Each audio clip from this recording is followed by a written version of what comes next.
할렐루야. 하나님의 은혜 가운데에 주님의 성전에 나오신 여러분들께 오늘 하나님께서 아, 이 무더위는 좀 가셨지만 우리 삶 가운데 하나님께서 항상 임마누엘로 동행해 주심으로 오늘 예배 시간을 통해서 우리에게 부족한 모든 것들이 하나님의 은혜로 채워지고 여호와는 나의 목자시니 내게 부족함이 없으리로다. 여러분의 몸 사이에 하나님을 찬양할 수 있는 찬송의 입술이 열릴 수 있는 귀한 시간이 되시기를 주님 이름으로 축원합니다. 우리는 지금 계속해서 요엘서 말씀을 나누고 있는데 오늘은 세 번째 시간입니다. 아무래도 생소한 파트를 나누다 보니까 여러분 몇 번 좀 복습을 하면서 말씀을 복습을 한번 해보도록 하겠습니다. 일단 요엘서는 어떤 선지자가 썼죠? 요엘 선지자가 썼습니다. 요엘 이름의 뜻이 뭐였죠? 요는 여. 그 뜻이 요는 여. 뭡니까? 여호와는 엘로힘의 엘자죠? 하나님이시다. 그래서 요엘 이름의 뜻이 뭐예요? 여호와는 하나님이시다. 그래서 제 주변에도 어떤 전도사님 이름들을 보면 아버지가 아마도 목사님이셨던 것 같아요. 요엘이라는 이름을 가지신 전도사님들이 있습니다. 제가 딱 보면 알죠. 여호와는 하나님이시다. 그래서 아들아, 앞으로 너의 인생을 정말 하나님을 너의 인생의 주인으로 삼는 그런 삶을 살아가라고 이제 그런 이름을 준 것 같습니다. 이 요엘서에서 나오는 요엘이라는 선지자는요, 부두엘의 아들 요엘에게 임한 하나님의 말씀이라고 하는 말씀해 봤을 때에 사실은 정보가 없습니다. 보통은 선지자 호세아 선지자에 대해서 호세아가 어떤 선지자였는가, 뭐 그의 부인이 고멜이었고 뭐 이런 여러 자식들의 이름이 이스라엘, 로루하마 뭐 이런 여러 이름들이 정보들이 나오는데 놀랍게도 이 요엘서는 부두엘의 아들이었다라고 말하는 것 이외에는 정보가 없습니다. 그래서 이 하나님께서 특별히 요엘서는 우리에게 어떤 관점으로 성경을 보라고 말씀을 주셨는가 봤을 때에 여러분께서 이게 뭐냐면 요엘서는 미래적 사건이에요. 미래적 사건에 초점을 맞춘 겁니다. 미래.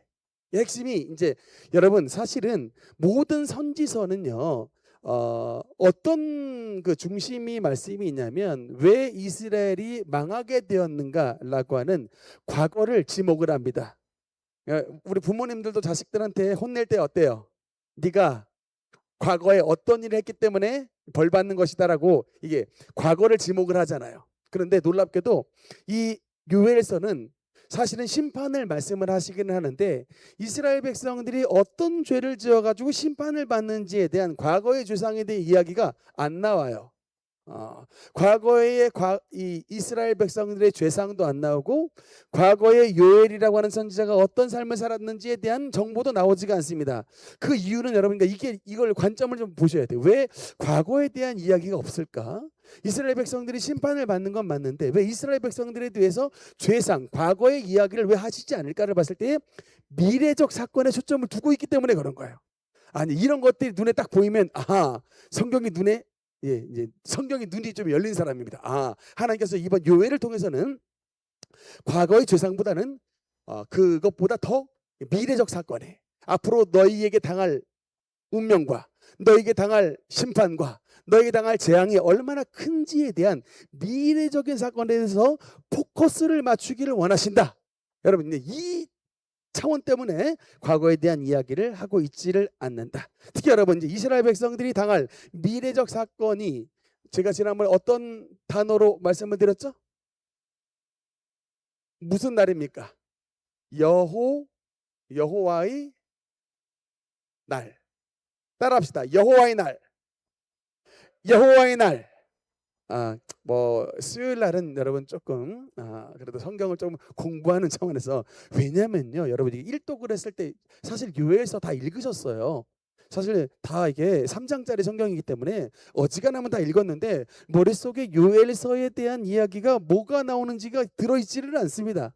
그래서 제가 여러분께 일부러 그래도 성경에 어떤 단어라도 여러분께 좀 뇌리에 좀 각인을 시켜드리기 위해서 여러 번 좀 반복을 말씀을 해드립니다. 그래서 여러분 이게 미래적 사건에 대한 말씀인데 앞으로 여호와의 날이라고 하는 엄청난 심판의 날이 임하게 될 것이다 라고 하는 것인데, 여러분 이게 여호와의 날이요 단순하게 요엘 선지자만 말한 게 아닙니다. 세 군데에서 첫 번째 이사야 선지자도 말했고요, 두 번째는 아모스 선지자도 말했고, 세 번째 스가랴 선지자도 말을 했습니다. 일단 여러분 이제 여호와의 날에 대해서 동일한 선지자가 봤는데 이사야 13장 6절부터 한번 보겠습니다. 여러분 천천히 한번 읽읍시다. 시작. 너희는 애곡할지어다 여호와의 날이 가까웠으니 전능자에게서 멸망이 임할 것이미로다. 그러므로 모든 손이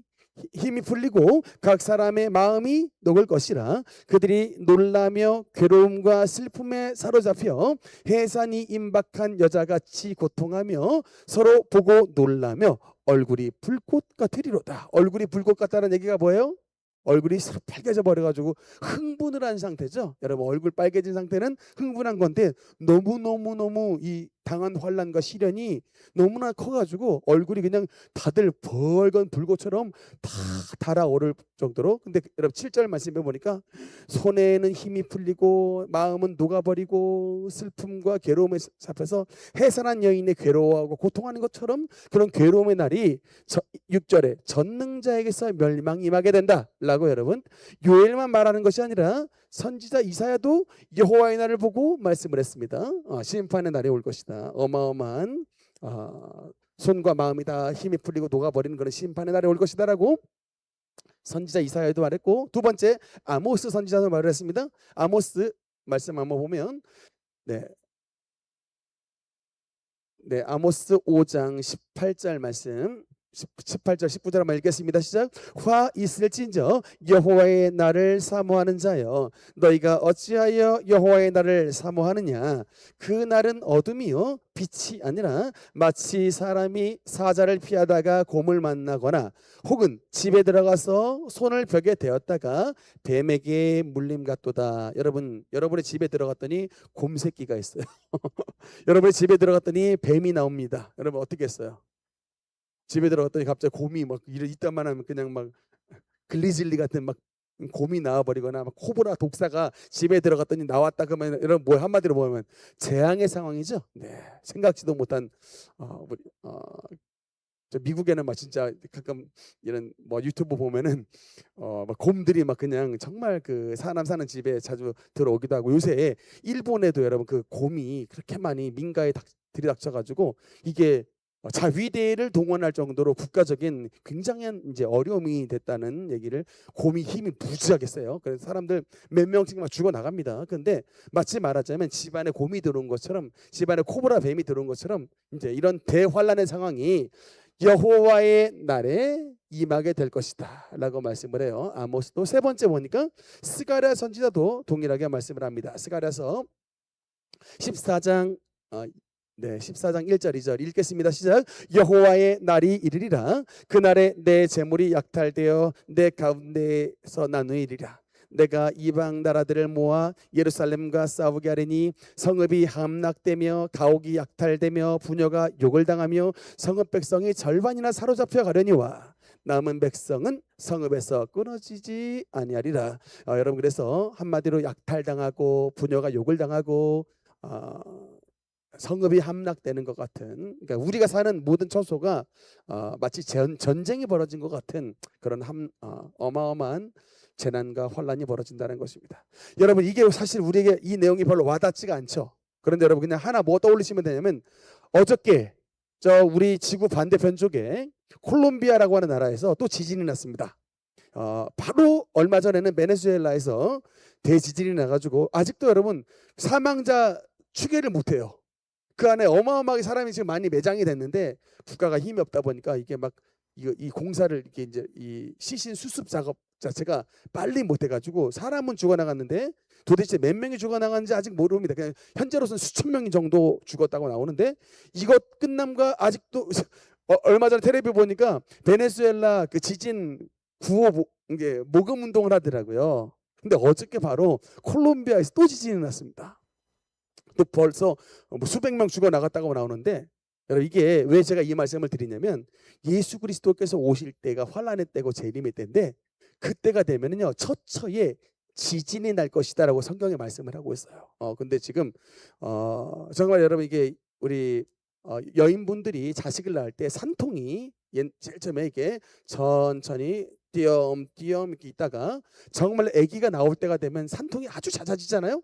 마치 여러분 그것처럼 옛날에도 지진이 있었습니다. 옛날에도 지진이 벌어졌는데, 그것이 이제 지금 마치 이제 산통이 아기가 나올 때에 점점점 많이 빨리 나오는 것처럼 지진도 이제 아주 무척 많이 많아질 거예요.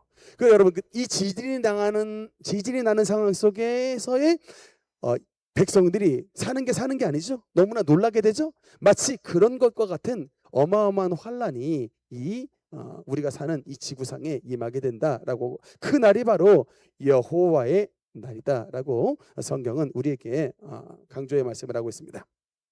그래서 그 여호와의 날이라고 하는 것이 도대체 어떤 날인가 우리가 감이 안 오기 때문에 요엘은 특별히 이 재앙을 통해서 말씀을 하는데, 요엘서 1장 4절 말씀을 보니까 또 한번 읽겠습니다. 시작. 팥중이가 남긴 것을 메뚜기가 먹고,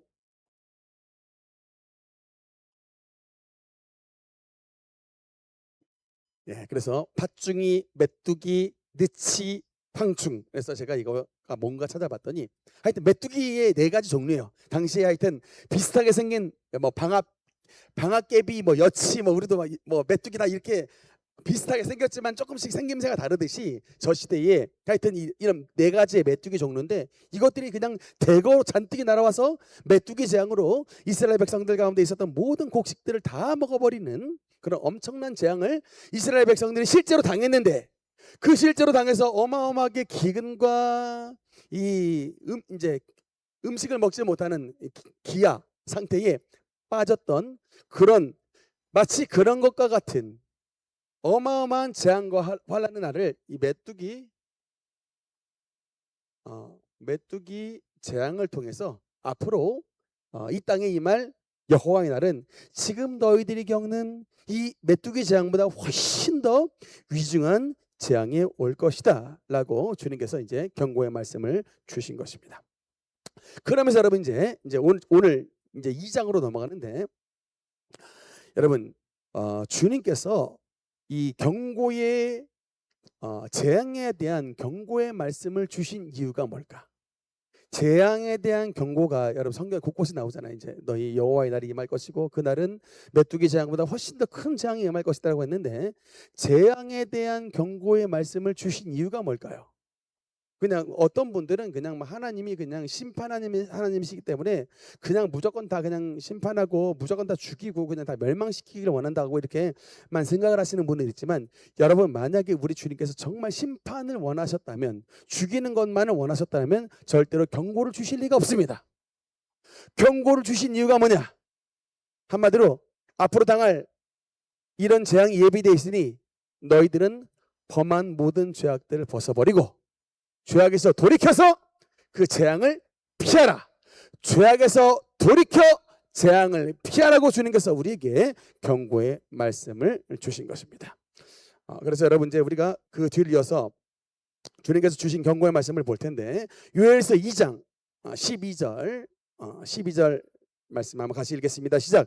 여호와의 말씀에 너희는 이제라도 금식하고 울며 애통하고 마음을 다하여 내게로 돌아오라 하셨나니. 여러분 오늘 이제 이 회개에 대한 말씀을 할 건데, 여러분 회개 기도 많이 하시죠? 회개가 뭡니까? 여러분 회개가 뭐예요? 어떤 분들은 회개 기도하라 그러면 하나님 잘못했습니다로 말하는 분이 있어요. 물론 여러분 잘못했습니다라고 말하는 것은 회개의 중요한 부분이에요. 이게 이제 후회하다예요. 후회할 회자와 개는 돌이킬 개. 이 2가지의 단어잖아요. 회개가, 하나는 회자가 후회하다, 개자는 돌이키다. 후회하고 돌이키다가 바로 여러분 회개인데, 우리 많은 성도님들 회개가 뭐냐면 밤에 잘 때 두 손 모아서 주님 잘못했습니다로 또는 다시는 안 그럴게요 정도로 이제 그렇게 기도하고 주무시는 분들이 많은데, 다음 날 되면 어때요? 하나님 성질 안 부리겠습니다고 했다가 다음 날 되면 또 성질 부리는 게 우리의 일상이고, 하나님 다시는 이 유혹에 넘어지지 않겠습니다라고 했다가 또 다음 날 되면 또 유혹에 넘어지는 것이 우리의 모습인데, 여러분 제가 이제 성경 말씀에 보니까 이게 회개가 뭔지에 대해서 요엘서에서 2장 12절에 분명히 말씀을 합니다. 여러분 제가 형광펜을 써놨거든요. 이게 뭐냐면요, 회개의 진정한 정의가 뭐냐면 마음을 다하여 내게로 돌아오라요. 이게 뭐냐, 여러분 회개가 뭐냐고 묻는다면 하나님께로 돌아오는 것, 하나님께로 돌이키는 것, 그것이 바로 여러분 회개입니다. 믿으시면 아멘. 여러분 이게 누가복음 15장에 보면 중요한 비유가 있는데, 누가복음 15장에 탕자의 비유가 있습니다. 탕자는 왜 탕자일까? 탕자가 탕자인 이유가 여러분 이제 죄를 지어서 탕자인데, 여기 되게 주님께서 이 비유가 되게 참 쉽게 말씀을 했지만 여기 굉장히 중요한 요소들이 들어있어요. 죄가 뭐냐고 묻는다면 우리는 생각했을 때 나쁜 짓 하는 거를 죄라고 생각해요. 근데 여러분 성경에서는 죄가 뭐냐고 물었을 때에 아버지를 인정하지 않고 아버지 품을 떠난 것. 탕자가 여러분 아버지를 인정하지 않고 아버지를 떠났습니다. 나쁜 짓은 그 다음에 온 거예요. 탕자가 첫판부터 나쁜 짓을 해서 탕자가 된 게 아니고, 탕자의 첫 출발점, 즉 죄의 출발점은 뭐냐? 아버지를 인정하지 않은 거야. 여러분 아버지를 인정하지 않은 대표적인 행동이 뭐냐면 내게 유산을 주옵소서예요. 여러분 당시에 이스라엘 백성 관례상 유산은 어느 때에 분배가 되냐면 아버지가 돌아가셨을 때 유산이 분배가 돼요. 근데 아버지가 지금 버젓이 살아있는데 갑자기 둘째 놈이 아버지 유산 주시시오 탁 손을 내밀었어요. 여러분 이건 무슨 뜻이다? 아버지를 어떤 취급했다? 죽은 사람 취급한 거예요. 아주 우리로 말하면 호로 새끼야. 호로 자식. 아버지를 죽은 사람 취급하고, 이게 아버지를 인정하지 않고 아버지 품을 떠난 것에서부터 여러분 죄가 출발하는 겁니다. 무슨 말인지 알겠죠 여러분? 나쁜 짓, 그 다음에 이제 아버지를 떠났기 때문에 저 먼 나라로 가서 허랑방탕하고 창기랑 지내고 온갖 술 취함과 방탕과 음란으로 지냈던 것, 그것은 이제 아버지를 떠난 자의 행위의 열매예요. 뿌리가, 죄의 뿌리가 뭐냐? 여러분 이걸 잘 아셔야 돼. 죄의 뿌리가 뭐냐? 하나님을 떠난 것, 하나님을 인정하지 않는 것이 여러분 죄의 뿌리라고. 아시겠습니까? 탕자가 여러분 허랑방탕하고 창녀랑 지냈다고 탕자가 아니라, 탕자의 출발점은 아버지를 인정하지 않고 아버지를 떠난 것에서 탕자가 출발하는 거예요. 그러면 여러분 탕자의 회개, 탕자가 이제 회개했는데, 탕자가 회개한 거, 이 회개가 어떤 회개다? 그냥 저기 먼 나라에서 쥐염 열매 먹으면서 잘못했습니다, 그냥 잘못했습니다 그러고 끝난 게 여러분 이게 회개가 아니야. 탕자의 진짜 회개는 딱 써 있어요. 내가 하늘과 아버지께 죄를 범했으니 내가 아버지의 품에 돌아가겠습니다. 여러분 이게 바로 아버지 품으로 돌아옴, 아버지께로 돌아옴, 떠나갔던 아버지에서 아버지께로 돌아옴, 이게 바로 여러분 회개야. 여러분 근데 우리 생각에는 이 탕자 어떻게 해야 돼요?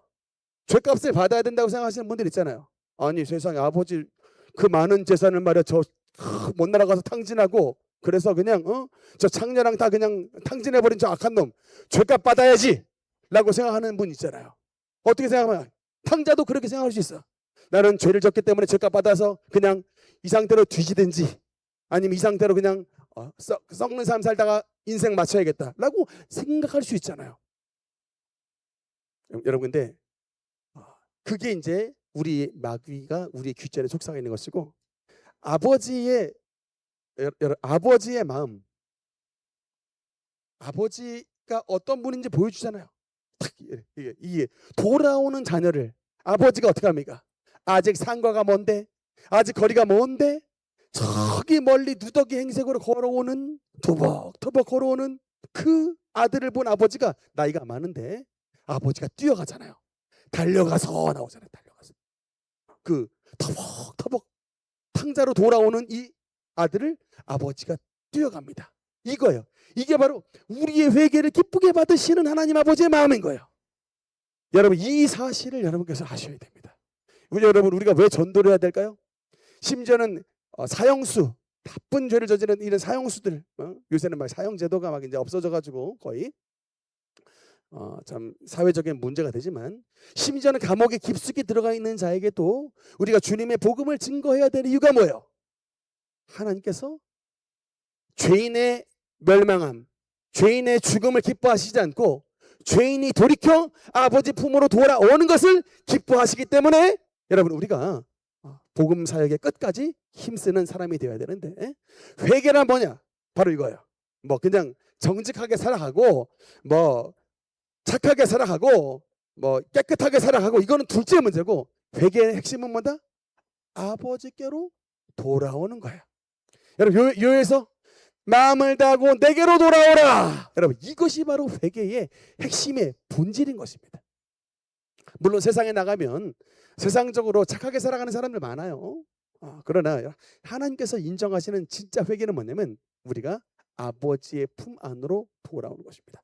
그러면 질문, 뭐가 하나님께로 돌아오는 것이냐? 뭐가 하나님께로 돌아오는 것이냐요? 주님의, 구약시대에 말하면 주님의, 하나님의 백성에게 주신 하나님의 율법, 하나님의 법을 이제는 지키는, 주님의 법 안으로 들어가는, 하나님의 법대로 살아가는. 예전에는 왜 주님으로부터 멀어졌다고 하는 것은 하나님의 법으로부터 떨어진 사람들인데, 이제 주님께로 돌아왔다라는 얘기는 하나님께서 말씀하신 그 말씀 안에 거하는 거예요. 여러분, 그래서 우리가 왜 구약 신약 성경 일독하고 성경 말씀을 큐티하고, 여러분 왜 우리가 말씀을 읽는데 애를 쓰냐면 바로 하나님께로 돌아오기 위해서 여러분 우리가 성경 말씀을 읽는 것입니다. 그래서 여러분, 우리가 하나님께로 돌아온다라고 하는 것은 바로 하나님의 말씀 안에 거하는 자, 여러분 그것을 여러분께서 기억해 주시고, 그래서 여러분 이게 그 뒤에 보면요, 주님께서 우리에게 무엇을 요구하시냐면 옷을 찢지 말고 마음을 찢으라고 말씀을 하는데, 보통 구약 시대에는 슬픈 일이 있으면 옷을 찢었거든요. 그래서 그냥 막 나라가 무너지고 나라가 어려움을 당했을 때 사람들이 옷을 찢었는데, 이 요엘 선지자는 옷 그만 찢고 뭐라는 거예요? 마음을 찢어라. 이거 무슨 말이에요? 겉으로만 그냥 회개하는 척하지 말고 정말 너희 마음에서 진짜로 우러나오는 진실한 회개를 주님 앞에 드리라. 주님께서 말씀을 하는데, 13절 말씀 우리 다시 한번 읽겠습니다. 시작. 너희는 옷을 찢지 말고 마음을 찢고 너희 하나님 여호와께로 돌아올지어다. 그는 은혜로우시며 자비로우시며 노하기를 더디하시며 재앙을 내리지 아니하시나니. 아멘. 그래서 우리가 마음을 찢고 우리 주님 앞으로 돌아오는, 즉 떠났던 주님의 품 안으로 돌아오는, 여러분 그래서 우리 남편도 우리 사랑하는 자식도 우리 가정의 회복을 위해서는 바로 이거예요. 딴 게 문제가 아닙니다. 이게 뿌리가 문제인 거예요. 여러분 자꾸 열매만 보시잖아. 이 감추어진 뿌리가 문제라고. 왜 우리의 자식에게 이렇게 맨날 나쁜 열매가 맺혀질까? 우리 자식의 나무에는 왜 맨날 이렇게 나쁜 열매만 맺혀질까 봤을 때 여러분, 그러면 열매를 주목하는 것이 아니라 이 열매를 키우는 뿌리를 주목하셔야 돼. 그 뿌리가 뭐라고 말했어요? 탕자의 뿌리가 아버지를 떠나고 아버지를 인정하지 않는 것에서부터 우리 열매를 맺게 하는 그 악한 열매들 맺게 하는 그 원동력이 바로 하나님의 품을 떠나게 만든다. 바로 그것입니다. 그래서 여러분, 제가 참 항상 많이 느끼는 거지만 이 시대의 마귀가 처음부터 우리 자녀들에게 뭐 죄지라고 이렇게 자꾸 유혹하는 것이 아니라 첫 번째 단계는 주님의 품을 떠나게 만드는 거예요. 주님의 품만 떠나면 그 다음부터는 아주 그냥 이 울타리가 제거된 다 그냥 양신생 거야. 아주 잡아먹기가 아주 쉽습니다. 울타리가 제거돼 버린 양신생, 그냥 바로 나가면 늑대들이 바로바로 덮쳐버립니다.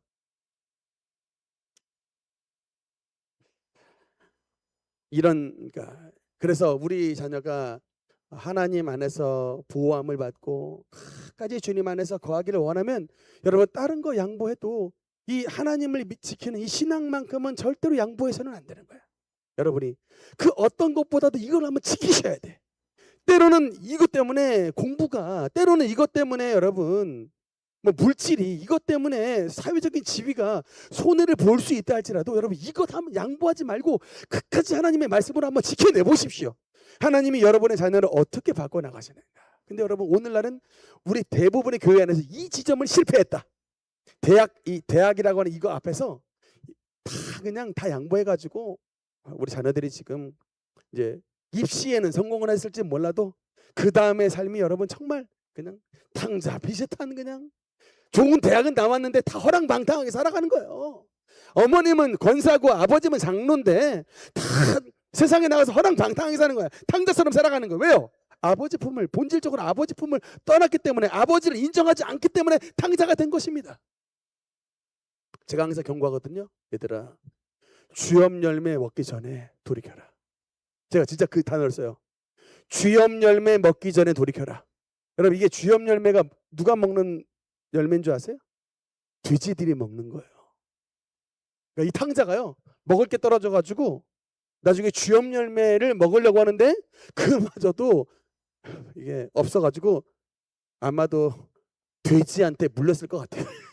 이 돼지 우리 속에서 돼지가 이 돼지 음식 뺏어가려고 그러니까 아마 돼지한테 물렸을 것 같아요. 여러분 돼지가 얼마나 힘이 세는지 아십니까? 여러분 이게 이 돼지 먹는 주염 열매를 그것도 배불리 먹지 못하는 아주 비참한 신세에 떨어지기 전에 빨리 하나님을 너의 아버지로 인정하고 돌이켜라.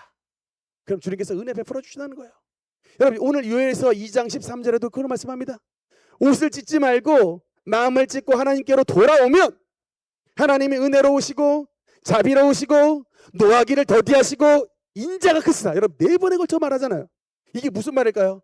은혜로우시고 자비로우시고 노하기를 더디하시며 인애가 크시다. 여러분 왜 4번에 걸쳐서 말씀할까요? 하나님의 그만큼 용서를 많이 해주시는, 불쌍히 여겨주시는 하나님이시라는 겁니다. 4번에 걸쳐서 강조할 정도로. 그러니까 우리는 여러분 사실은 뭐예요? 한두 번만 우리 열받게 하면 용서 안 합니다. 저도 한 3번째 똑같이 저에게 똑같은 잘못을 하면 속으로 넌 삼진 아웃이야 라고 이렇게 속으로 생각할 수가 있어요. 예. 근데 여러분 하나님은 너 삼진 아웃이야 라고 얘기하시지 않아요. 은혜로우시고 자비로우시고 노하기를 더디하시고 인애가 크신 그 하나님이시기 때문에 주님께서 우리에게 재앙과 심판의 뜻을 품으셨다 할지라도 뜻을 돌이켜 재앙을 내리지 아니하시는 사랑의 하나님이신 것입니다. 그 대표적인 예가 뭘까요? 하나님께서 은혜로우시고 자비로우시고 노하기를 더디하시고 인자와 긍휼이 크신 하나님, 하나님께서 용서의 하나님인데 대표적인 예가 2가지입니다. 하나가 뭐냐면 므낫세라고 하는 왕을 주님께서 용서하셨어요. 여러분 나중에 열왕기상을 한번 읽어보시면 이스라엘 나라가 왜 망하게 되었냐. 여러분 우리 조선은 왜 망했어요? 우리 조선이 왜 망했냐고 물어본다면 머릿속에 떠오르는 인물들 있죠. 안중근은 애국, 그 다음에 이완용은 매국 나왔잖아요. 역사는 흐른다. 이거 우리 한국을 빛낸 100명의 위인들 노래를 모르시나? 어쨌든 우리가 항상 이 8.15 때 되면은 이게 이제 일본에게서 우리가 이제 나라를 되찾은 광복절에 되다 보면 이제 일제치하에서 있었던 조선의 이야기를 우리가 떠올리게 되는데, 어쨌든 우리나라는 이런 을사오적단으로 기억나는 이런 이완용 같은 나쁜 인간들이 결국에는 이제 정권을 장악해서 을사조약과 결국 경술국치로 이어진 나라를 뺏기게 됐던, 이제 그게 우리 역사 속에 기록된 이야기인데, 이스라엘 백성이 그러니까 이스라엘이 왜 망하게 되었냐라고 질문했을 때에 열왕기서에서 하나님이 줄기차게 말씀을 하는 인물이 있어요. 바로 이 므낫세입니다. 므낫세가 지은 죄 때문이며 라고 하나님이 바로 이 인물을 딱 지목해요. 므낫세가 지은 죄 때문이며, 므낫세가 지은 죄 때문이며, 므낫세가 지은 죄 때문이며를 나라의 만국의 원흉으로 하나님이 지목하십니다. 세상에 여러분, 근데 아버지가 누구예요? 히스기야야. 성군 히스기야, 이게 아들인데, 그러니까 여러분, 그러니까 이게 성군의 자식도 이런 나라를 망하게 하는 자녀가 나올 수가 있다니까요. 사무엘 선지자 아들도 요엘인데, 사무엘은 그렇게 충실하고 하나님 앞에 진실했지만 뇌물 받는 재판관이 나올 수가 있다니까요. 아버지의 신앙이 자식에게 저절로 유전되지가 않습니다. 아버지의 좋은 신앙이 자식에게 저절로 물러지지가 않는 거예요. 부지런히 가르쳐야 돼요. 어쨌든 이 므낫세가 그런 나라의 왕국의 멸망의 원흉으로 지목된 인물인데, 하나님이 그럼에도 불구하고 여러분, 이런 나쁜 인간이 저기 멀리 바벨론으로 끌려갔을 때에 하나님 앞에 용서를 구했는데 하나님이 들어주세요. 바벨론으로 끌려갔다가 다시금 나라로 돌아오게 하십니다. 여러분, 하나님은 인자와 긍휼이 크신 분이에요. 이 므낫세의 죄를 보니까 나라 안에 무당들을 잔뜩 들어왔고, 아버지 히스기야가 그렇게 무너뜨렸던 바알과 아사라 신을 도로 다 갖고 왔고, 심지어는 이 므낫세가 지 잘 살라고 지 자식을요 몰래기게 불살랐습니다. 자식을 불태워 죽여서 잘 먹고 잘 살 정도로 아주 악한 인간이었는데, 이랬던 악한 인간이 저기 끌려가 있을 때 하나님 앞에 용서를 구했더니 하나님께서 들어주시더라. 여러분, 우리가 왜 지옥 갈까요? 세상 사람들 왜 지옥 갈까?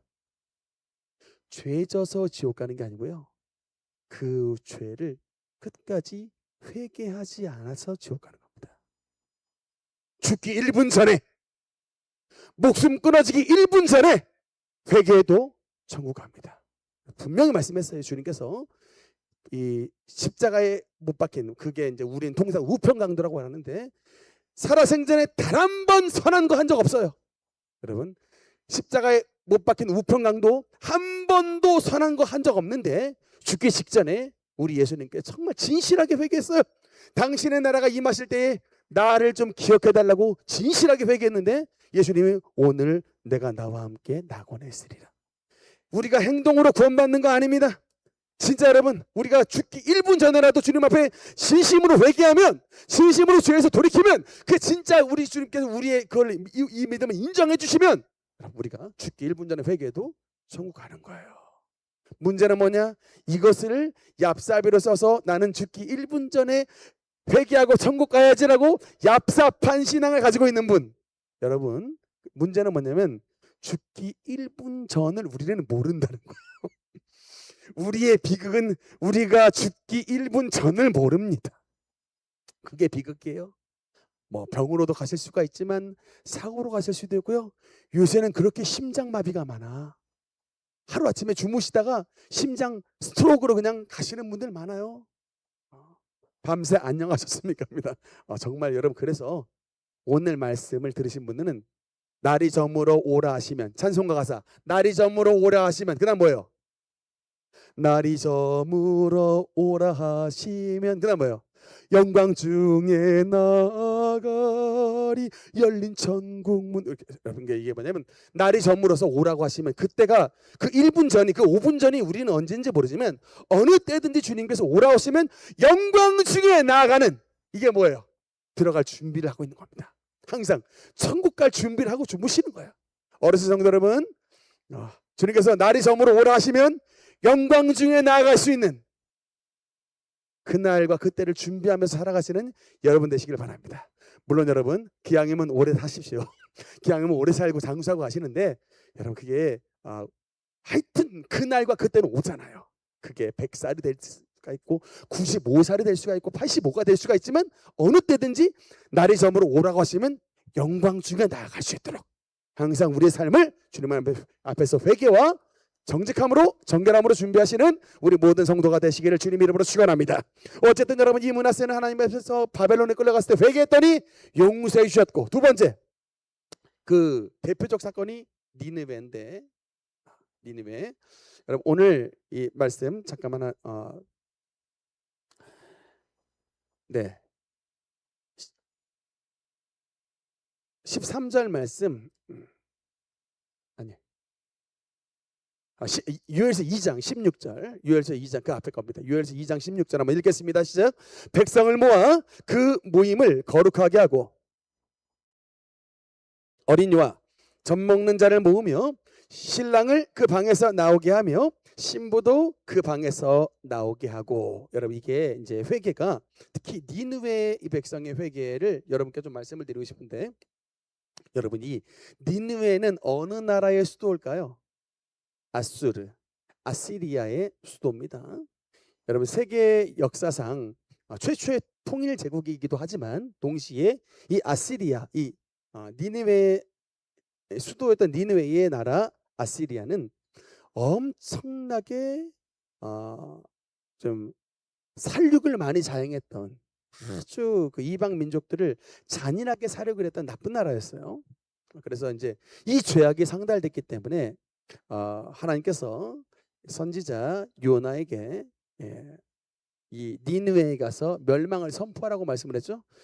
하나님이 멀쩡하게 잘 사는 나라에게 멸망을 선포하라고 한 것이 아니라 니느웨가 그만큼 소돔과 고모라처럼 온갖 악한 그 악이 하늘나라에 상달됐기 때문에 하나님께서 니느웨에 가서 멸망을 선포하라고 요나를 시켰는데, 그 요나의 사실 전도 열심도 안 했어요. 성경을 보니까 이 니느웨가요, 이게 성벽이 전체가 3일 길인데 3일 전체를 열심히 돌지도 않고, 제가 봤을 때 하루 돌아, 하루 3일 길인데 그냥 딱 하루 돌면서 그냥 무성하게 니느웨 니들 백성들 무너지리라, 그냥 무성하게 그냥 슬쩍슬쩍 그냥 복음을, 니들 망하게 될 것이다, 니들 회개하지 않으면 무너질 것이다 라고 얘기를 했는데, 사실은 이건 하나님이 억지로 시켜서 한 거지 그 요나 선지자의 본심은 아니었어요. 근데 여러분, 왜 이 요나 선지자의 시덥지 않은 전도를 들었던 니느웨 백성들이 여러분 왜 돌이켰을까요? 시덥지 않은, 열심히 우리 막 예수 천당 불신족 열심히 외쳐도 사람 회개 안 하는데, 사실은 요나 선지자가 성의껏 전도하지 않았거든요. 3일 길인데 하루만 했습니다. 그런데도 불구하고 이 니느웨 백성들이 다 돌이켰어요. 왜 그런 줄 아십니까? 표적 때문에 그래. 기적 때문에. 이 큰 물고기가요, 그냥 이 요나를 무트다 확 토해버리면서 뱃속에서 살아나왔잖아요. 이게 여러분, 이 모습을 당시에 봤던 사람들이, 저 사람은 뭐야, 우리로 말하면 선지자인데 걔네가 봤을 때는 임모털이에요. 한마디로 불면의 사자, 불면의 사신. 그러니까 이제 야, 저 양반 도대체 뭐냐 할 거죠. 근데 가서 저 양반 사람들 몇 명 따라와서 보는데 니느웨 멸망한다고 말하니까, 이게 보통 사람들이 말하는 그냥 평범한 사람들이 말하는 소리가 아니라 신의 임모털, 신의 사제가 말하는 것 같은 그런 메시지가 된 것이죠. 그러니까 니느웨 백성들이 회개를 했는데, 요엘서 2장 16절 말씀처럼 여러분, 그냥 단순하게 몇 명 백성만 회개한 게 아니라 왕에서부터 모든 백성이 이렇게, 아니 심지어는 여러분 니느웨 백성들이 키웠던 짐승에게까지 베옷을 입혀서 전부 다 금식기도 했어요. 전부 다, 왕에서부터 백성들 짐승까지 전부 다 금식기도 했다고. 여러분, 근데 이게 이 니느웨 백성의 회개가 얼마나 하나님의 마음을 감동시켰는지, 여러분 예수님이 이 니느웨 백성들의 회개를 주님의 설교 때 언급을 하십니다. 요나의 전도를 듣고 그들이 돌이켰지만 요나보다 더 큰 이가 여기 있으며 라고 말씀하신 예수님의 설교에 이 니느웨 백성의 회개가 인용이 될 정도예요. 여러분, 그러니까 뭘 말씀하고 싶은 겁니까? 하나님은 주님의 백성들의 회개만이 받으시는 것이 아니라 므낫세 같은 악한 왕의 회개도 받으시고 니느웨 백성들 같은 이방의 아주 죄 많은 백성들의 회개도 받으셔서 요나의 마음을 시원케 해주시는 것이 아니라 요나가 불평해도 하나님 뭘 말씀하는 거야? 12만 명이나 앞뒤를 분간하지 못하는 백성이 12만 명이나 있는데 너가 박넝쿨을 아끼는 것처럼 내가 이 니느웨 백성들을 아끼는 것이 마땅치 아니하냐? 라고 주님께서 영혼을 사랑하시는 주님의 마음을 가르쳐 주신 것입니다. 오늘 우리 교회 성도님들이 회복해야 되는 정신이 뭐예요? 바로 이 주님의 마음입니다. 우리의 지금 마음속에 너도 나도 들어있는 게 뭐냐면 울분이야, 여러분. 이게 그리고 너도 나도 막 정의를 찾아요. 요새 청년들 뭐 공정, 야 공정에 아주 막 무슨 목맸다고 하는데, 여러분, 우리 인간을 만드는 정의는요 다 가짜 정의일 수밖에 없습니다. 다 내로남불일 수밖에 없고요. 다 그냥 여러분 우리 뭐 검찰 뭐 지금 이제 거의 해체가 지금 되기 직전에 있는데 뭐 검찰 개혁한다고 하지만 뭐 이게 도대체가 어떤 여러분 새로운 조직을 만든다고 해도요 우리 인간들은 다 자신의 죄는 감추고요 남의 죄를 들추릴 수밖에 없는 존재가 바로 우리들이에요. 우리 인간을 믿어서는 안 되는 거예요. 뭐 검찰도 믿어서는 안 되지만 뭐 여러분 경찰도 믿어서는 안 되는 거예요. 그래서 이런 막 그냥 뭐 보안 수사권 문제들이 좀 나오긴 하지만 여러분 이게 상호 견제가 돼야 되는데 여러분께서 좀 그런 부분에 눈이 좀 뜨이셨으면 좋겠습니다. 어떤 조직을 믿어서는 안 된다고. 왜냐하면 우리는 다 부패한 죄인들이에요. 우리에게는 정의가 없습니다. 오직 하나님만이 정의시지. 오직 예수님만이 정의로우시지. 저와 여러분은요 정의로울 수 없는 존재예요. 여러분 다 마찬가지죠? 남한테 비판 잘하시는 분 사실은 자식들은 보면 다 가린다고. 내 자식은 다 그냥 가리고 남의 자식들은 막 비판한다니까. 이게 우리의 문제예요. 남에게 비판 잘하시는 분 자기 자식에게 한번 그 잣대를 한번 갖다 대보시라고. 그 잣대를 본인 자식에게 본인에게 한번 갖다 대보시라고. 그러면 평화의 나라가 임해요. 남에게 비판은 너무 잘하는데 그 비판이 자기에게는 향하지를 않아. 자기 자식에게 향하지 않고 남에게 향해. 이건 맨날 분란이 있을 수밖에 없는 거예요. 여러분 그래서 교회의 주인은 우리 예수님이시지 우리 인간이 될 수가 없습니다. 목사가 될 수가 없는 거예요. 어쨌든 주님께서 이런 므낫세와 같은 악인, 니느웨 백성들과 같은 악인들의 회개까지 받으시는 사랑과 긍휼의 하나님이십니다. 결론의 말씀입니다. 여러분 이제 주님께서 이렇게 회개할 때에 어떤 은혜를 베풀어 주시느냐. 18절 말씀을 보니까 요에서 2장 18절 이제 하나님께서 이제 이렇게 회개한 분들에게 은혜를 베풀어 주십니다. 18절 읽겠습니다. 시작.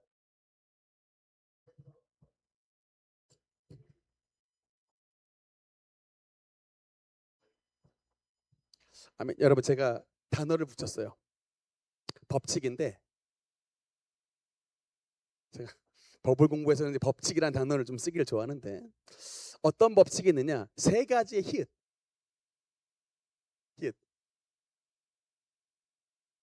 우리 제가 히읗 법칙을 써놨습니다. 이게 우리 이모 이게 카톡 할 때 웃는 표시 히읗자 많이 쓰잖아요, 그렇죠? 히읗 법칙. 이 어떤 단어일까요? 세 가지의 히읗이 들어 있는데, 네. 첫 번째 이게 회개 플러스 항복 이퀄 회복. 여러분 따라합시다. 회개 플러스 항복 이퀄 회복. 회개와 항복이 합쳐지면 우리 삶에 뭐가 나타난다? 리커버리, 회복. 잃어버렸던 것들을 되찾는 회복의 역사가 나타나는 거야. 회복의 역사가 어느 때 나타났냐? 하나님 앞에 회개하고 주님 앞에 우리의 모든 삶을 항복하는. 주님, 저는 이제 종입니다. 하나님만이 나의 주인이십니다. 주님, 저는 무기력합니다. 하나님만이 능력이 되십니다. 주님, 저는 무지합니다. 하나님만이 나의 지혜가 되십니다. 그게 바로 여러분 항복이에요. 항복이 뭐라고요? 나를 그냥 종의 위치로, 무식한 자로, 연약한 자로 나 서버리는 거야. 그냥 항복하면 어떻게 돼요?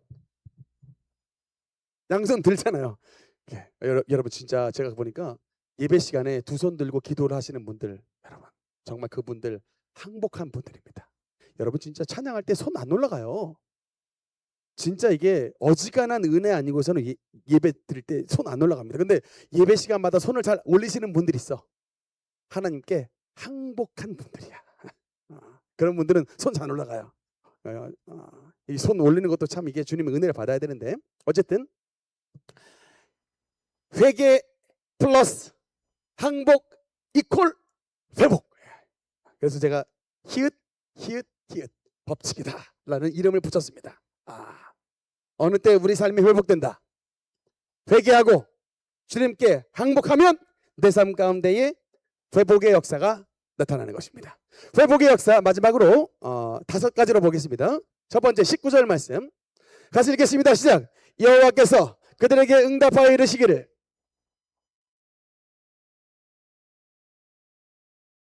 너희가 이로 말미암아 흡족하리라. 내가 다시는 너희가 나라를 가운데서 욕을 당하게 하지 아니할 것이며. 아멘. 여러분, 하나님께서 우리에게 주시는 회복의 첫 번째가 뭐다?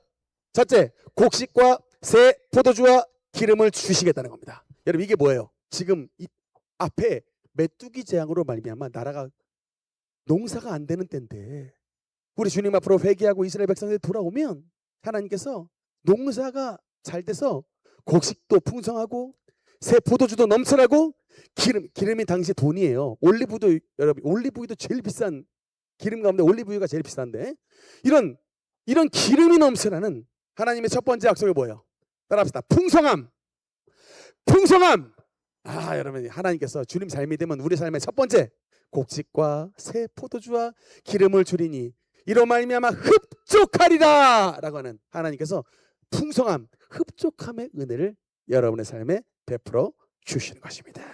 두 번째, 여러분 2장 20절 말씀, 2장 20절 읽겠습니다. 시작. 내가 북쪽 군대를 너희에게서 멀리 떠나게 하여 메마르고 적막한 땅으로 쫓아내리니 그의 부대는 동해로 그 뒤에 부대는 서해로 들어갈 것이라.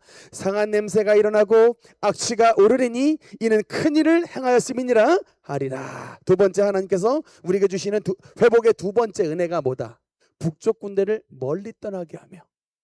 하나님께서 두 번째 은혜가 뭐다?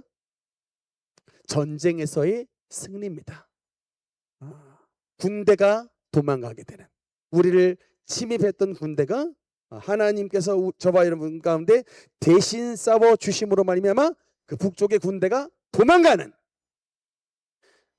바벨론 군대가 도망가고 군대와 같은 메뚜기 떼가 도망가는 하나님의 놀라우신 승리의 역사가 우리 삶 가운데 나타나게 되게 되는 것입니다. 세 번째 은혜, 이제 비에 대한 말씀인데 23절 말씀 한번 같이 읽겠습니다. 시작.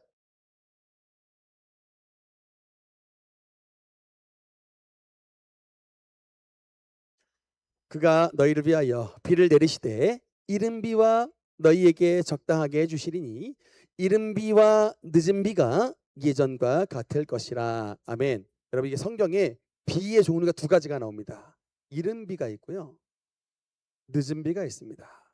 하나님께서 이른 비와 늦은 비를 하나님께서 적당하게 부어주신다. 여러분, 비가요 많이 내려도 문제고 안 와도 덮은 문제입니다. 적당하게 비가 내려야 되는데 이 비를, 여러분, 우리 인간이 아무리 잘나도요 비는 하나님이 내려주셔야 돼요. 그렇죠?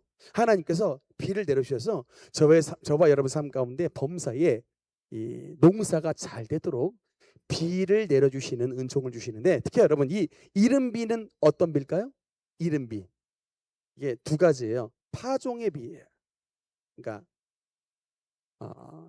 농사를 지을 때에 딱딱했던 땅을 부드럽게 만드는, 그래서 씨를 심을 수 있는 파종의 비가 바로 이른 비고, 그 다음에 늦은 비는요, 마지막에 비가 내려가지고 알곡을 충실하게 하는, 마지막에 비를 탁 내려서 알곡이 진짜 토실토실하게 살찌고 튼튼한 곡식이 될 수 있는, 충실한 이삭이 될 수 있는, 충실한 열매를 맺을 수 있는, 그게 바로 늦은 비입니다. 여러분, 이른 비가 중요해요, 늦은 비가 중요해요? 둘 다 중요합니다. 여러분, 농사는요 한 번만 이게 어그러져도 농사는 그냥 실패야. 씨를 심을 때에 파종 시기를 놓쳐도 여러분 농사가 망하고요. 다 잘 키워놨다가 마지막에 태풍 한번 오거나 비가 와장창 내려가지고 수해를 입어도 농사를 망하는 거예요. 여러분, 이른 비와 늦은 비를 주시겠다라고 하는 말은 여러분 이게 무슨 의미일까? 우리의 삶으로 말하면 이른 비, 우리의 젊은 시절에도, 우리의 학생의 때, 우리의 청년의 때, 여러분 우리의 젊을 때 이른 비의 은혜도 주시고, 늦은 비, 어느 때문에 우리의 나이 들었을 때에, 우리의 노인 되었을 때에, 천국 들어가기 직전의 상태에 되었을 때에, 늦은 비, 늦을 때에도, 천국 곳간에 들어가기 직전에도 하나님께서 은혜를 주신다는 겁니다. 이른 비도 주시고 늦은 비도 주시는 거예요. 젊을 때에도 은혜 주시지만 나이 들어서도 은혜 주시는 겁니다. 할렐루야. 이것이 바로 하나님의 은혜인 겁니다. 우리가 여러분 젊은 사람들이 어리석은 게 뭐예요? 노세 젊어서 노세잖아요. 뭐 나이 들면 늙으면 못 노나니 뭐 그런 노래 있잖아요. 근데 여러분 나이 들어보십시오. 젊었을 때 화려했던 건 어떻습니까? 일장춘몽이죠. 젊을 때에 뭐 아무리 많은 돈을 가지고 있든 아무리 많은 뭐 학벌을 가지고 있든 나이 들었는데 지금 아무것도 없다. 그러면 마음이 어때요? 젊을 때 잘 나갔던 것이 실제로 위로가 됩니까? 아니죠. 여러분 그래서 하나님께서 우리의 삶에 이른 비의 은혜도 주시지만 늦은 비의 은혜도 주시는 거예요. 다 필요하거든요. 도리어 나이 들어서가 더 필요합니다. 은혜가, 주님의 은혜가. 연세 잡수신 분들은 어떤 기도를 하셔야 돼요? 주여 우리 자녀에게는 이른 비의 은혜를 주시고, 주여 저에게는 늦은 비의 은혜를 주시사 천국 곳간에 들어가는 그날까지 충실한 이삭 되게 하여 주시옵소서. 할렐루야. 이른 비와 늦은 비가 예전과 같을 것이라. 여러분 이스라엘 백성들이 메뚜기 떼로 말미암아 기근으로 말미암아 비가 그쳤어요. 그런데 여러분 하나님께서 회복의 은혜를 베풀어 주시되 이른 비와 늦은 비를 적당하게 주시는, 우리 삶 가운데 적절하게 베풀어 주시는 하나님의 때를 따라 돕는 은혜, 이것이 바로 이른 비와 늦은 비의 은혜인 것입니다. 더 기가 막힌 사실은 여러분 25절 말씀에 보면 이런 말씀이 있습니다. 25절 한번 같이 읽겠습니다. 시작. 내가 전에 너희에게 보낸 큰 군대 곧 메뚜기와 느치와 황충과 팥중이가 먹은 횟수대로 너희에게 갚아주리니. 혹시 여러분 가운데에 환난의 세월이 길게 연장되신 분 있습니까? 목사님, 하나님께서 저는 안 사랑하나 봐요. 제가 환난과 괴로움을 겪고 있는데 벌써 10년째가 넘었습니다. 15년째가 넘었습니다. 20년째가 넘었습니다. 라고 여러분 생각하시는 분이 있잖아요. 슬퍼하지 마실 게, 하나님이 요엘 선지자를 통해서 주신 말씀은 25절의 말씀을 보니까 메뚜기와 느치와 황충과 팥중이가, 그러니까 해충들이 먹은 횟수대로 너희에게 갚아주리니. 여러분 이게 무슨 말씀이에요? 주님께서 보상을 해주시되 회복의 은혜를 베풀어 주시되 너희가 고난당한 횟수대로 축복의 횟수를 그만큼 채워주시리라는 겁니다.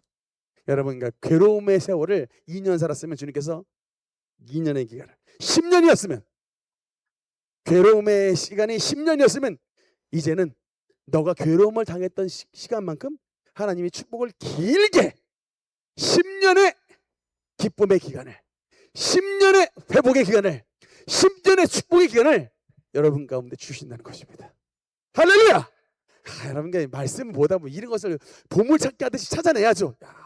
그러니까 괴로움의 시간이 긴 분들이 이걸 하나님의 말씀을 은혜로 삼으시라고요. 25절 말씀, 주여 약속시키셔서 제가 괴로움의 시간을 길게 가져싸오니 이제 하나님 회복의 은혜를 베풀어 주시되 팥중이가 먹은 횟수대로 너희에게 갚아주리니의 말씀을 제 삶 가운데 은혜 베풀어 주심으로 말미암아 주님 괴로움에 당한 횟수대로 저에게 기나긴 축복의 시간을 허락하여 주시옵소서. 이것이 바로 말씀 중심의 신앙인 것입니다. 마지막 26절 말씀, 26, 27절 마지막 26절 27절 읽으면서 마무리하겠습니다. 같이 읽겠습니다. 시작. 너희는 먹되 풍족히 먹고 너희에게 놀라운 일을 행하신 너희 하나님 여호와의 이름을 찬송할 것이라. 내 백성이 영원히 수치를 당하지 아니하리로다. 그런즉 내가 이스라엘 가운데 있어 너희 하나님 여호와가 되고 다른 이가 없는 줄을 너희가 알 것이라. 내 백성이 영원히 수치를 당하지 아니하리로다. 할렐루야. 제가 여러분 형광펜으로 2번을 그어놨습니다. 내 백성이 영원히 수치를 당하지 아니하리로다. 하나님의 약속이에요. 여러분, 부끄러움 당하는 인생으로 마무리되지 않는다. 여러분의 이름을 통해서, 여러분의 가문을 통해서, 우리 교회를 통해서 하나님께서 하나님이 우리 가운데 계심을, 하나님이 오늘도 우리 가운데서 살아계심을 확증하는 인생. 그래서 수치로 끝나는 것이 아니라 영광으로 마무리되는, 영광 빛나는 인생, 빛나는 가문, 빛나는 교회로 만들어주시는 것입니다. 여러분, 오늘날 보면 인생의 대통령을 해도요, 수치로 마감을 하는 사람이 여러분 우리가 보고 있잖아요. 영부인을 해도 수치로 마감하는 것 보고 있잖아요.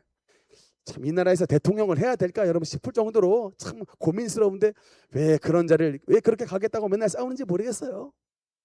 근데 여러분, 아무리 높은 자리여도요, 하나님이 함께 주시지 않으면 일장춘몽에 불과한데, 여러분 우리가 지금 우리의 통장 잔고가 얼마든지 간에, 우리의 건강 상태가 얼마든지 간에, 우리의 사회적인 지위가 어떻든지 간에 하나님은 저와 여러분에게 약속합니다.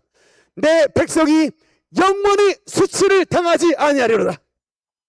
하나님을 찬송하며 놀라운 일을 행하실 하나님의 역사가 여러분 삶 가운데 나타나게 될 것이다 라고, 여러분 이게 하나님의 회복의 약속이에요. 우리는 회복하면 여러분 어떤 회복하면 뭐예요? 그냥 좋아지겠나 보다 라고 하는데, 여러분 이거를 도식화를 시켜보시라고요. 하나님의 회복, 우리가 지금 읽었죠? 하나님의 회복 첫 번째 뭡니까? 하나님의 회복 첫 번째 풍성함이잖아요. 하나님께서 우리 삶 가운데에 곡식과 포도주와 기름을 풍성하게 하신 풍성함의 은혜를 주시고, 두 번째 뭡니까? 북쪽 군대가 도망가는 승리의 은혜를 베풀어 주시고, 세 번째가 뭡니까? 이른 비와 늦은 비를 비준비하신 이잖아요. 이른 비도 주시고 늦은 비도 주셔서 이른 비로 상징되는 우리의 젊을 때에도 하나님 은혜 베풀어 주시고, 늦은 비로 상징되는 우리가 나이 들 때에도 하나님께서 은혜 주시는, 우리의 모든 삶에 필요한 모든 비를 준비해 주시는, 비준비하시니 은혜를 베풀어 주시는 하나님. 네 번째가 뭡니까?